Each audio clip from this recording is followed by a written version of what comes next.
On the high seas, a routine sanctions operation has spiraled into a global flashpoint, with a Russian tanker seized, its crew effectively detained, and Moscow accusing Washington of modern-day piracy. U.S. forces boarded and seized a Russian-flagged oil tanker in the northern Atlantic after a weeks-long chase. The vessel, once known as Bella 1, had been sanctioned for operating within a shadow fleet accused of moving illicit oil tied to Iran and Venezuela.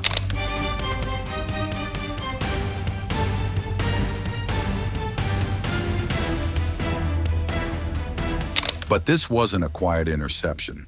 After refusing to be boarded, the tanker fled into the Atlantic, reappearing days later with a Russian flag painted on its hull and a new name, Marinera.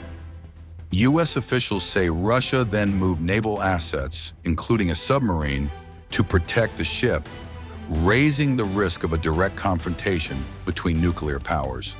Early Wednesday morning, U.S. Navy SEALs, flown in by elite Night Stalker helicopters, boarded the vessel roughly 190 miles south of Iceland.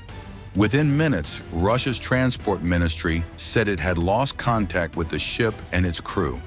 Moscow reacted furiously. Russia's foreign ministry demanded the immediate return of Russian citizens aboard, warning that no state has the right to seize a vessel registered under another nation's flag. China echoed the outrage, condemning the seizure as a serious violation of international law. The United States has dismissed those accusations. The White House insists that this is not an isolated action, but rather part of a broader campaign to shut down dark fleet oil operations that fund adversaries of the U.S. So as you know, Ed, as the president announced last night, this was the sanctioned oil that was basically just sitting in barrels, sitting on ships because of the effective quarantine of the United States of America. And the interim authorities have agreed to release that oil to the United States, so it will be arriving here at home very soon. The United States government has already begun marketing Venezuelan crude oil in the global marketplace for the benefit of the United States, engaged the world's leading commodity marketers, key banks to execute and provide financial support for these crude oil and crude product sales. All proceeds from the sale of Venezuelan crude oil and products will first settle in U.S.-controlled accounts at globally recognized banks to guarantee the legitimacy and integrity of the ultimate distribution of proceeds, and those funds will be dispersed for the benefit of the American people and the Venezuelan people at the discretion of the United States government. It sounds like it requires a lot of private sector engagement and agreement And from the oil industry and the banking industry. Do you have that yet? There's a lot of private sector engagement that's happening right now. As you know, Secretary Wright, our energy secretary who's heading up this big project, is in Florida today meeting with some of these oil executives. And as we confirmed earlier, they will also be at the White House later this week. So they are absolutely eager to invest. They're eager about these opportunities. And Secretary Wright is a very well knowledgeable guy when it comes to oil and energy, and he's the perfect man for the job. Another corner of the world, Sure. real quick on Go Iran. ahead. Go ahead. So just to follow up on the oil, 30 to 50 million barrels is an initial tranche, if you will, and then what happens after that? What I won't get ahead of the plans that the president and his team are currently speaking with the interim authorities about, but rest assured, there is a long-term plan here. Secretary Rubio and the entire team are working diligently on it, and this is just sort of the first action that you all are seeing. Ed.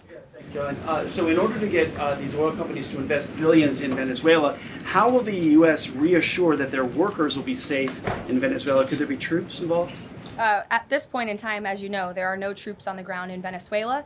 The president, of course, reserves the right to use the United States military if necessary. It's not something he wants to do. Diplomacy is always the first option. As you saw, he tried that with Nicolas Maduro, but unfortunately, he was an illegitimate dictator and an unserious person. And so President Trump authorized this law enforcement operation, and now Nicolas Maduro is sitting in a prison cell in New York. So certainly the president is going to do what's in the best interests of the American people, and that includes workers from our energy and oil industry as well. With that meeting tomorrow, what is the message the president is going to give to the oil executives, and what does he want to hear?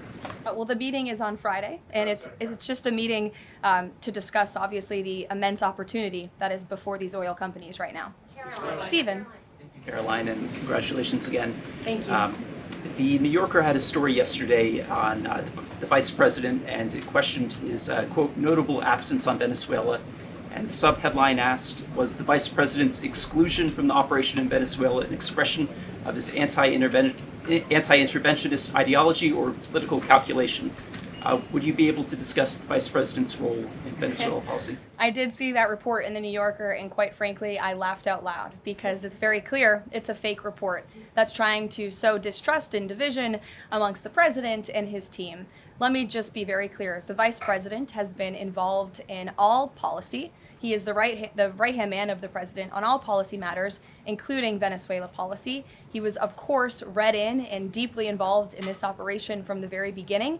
And he was present on the night of the operation via secure communication at a different location as to not damage the operational secrecy of this mission that was so incredibly important to ensure that this mission could be carried out successfully without endangering our troops.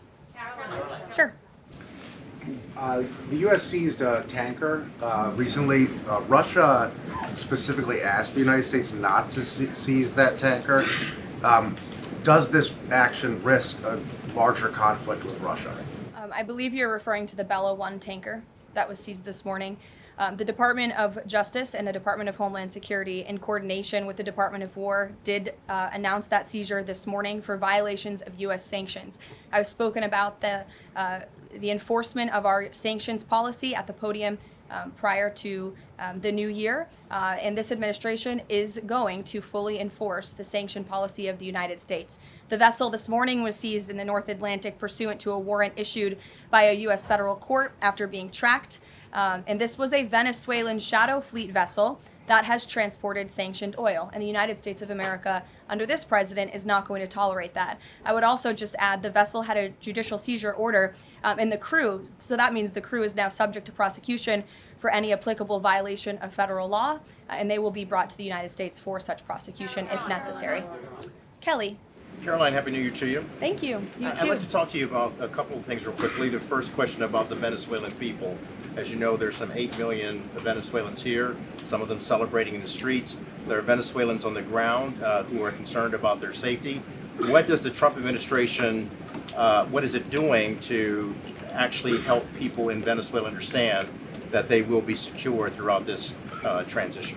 I think the fact that this president actually followed through on the long-held promise of the United States of America, the bipartisan promise to take down the illegitimate Maduro regime, should give assurance to the Venezuelan people and also Venezuelan Americans who fled this communist regime for a better life here at home, that this is a president who is serious about taking down illegitimate regimes and who is also serious about securing the security of the United States of America, including the Venezuelan American people. And I would just add that this is something that not just Republicans and President Trump have talked about for a very long time, but it is also something that Democrats have advocated for. In 2020, Chuck Schumer said that at the time, President Trump had not brought an end to the Maduro regime. The Maduro regime is more powerful today and more entrenched today than it was when the president began. Now you hear Chuck Schumer out there saying this is reckless. The American people and the Venezuelan people should be in fear. But this is something that Chuck Schumer has long advocated for.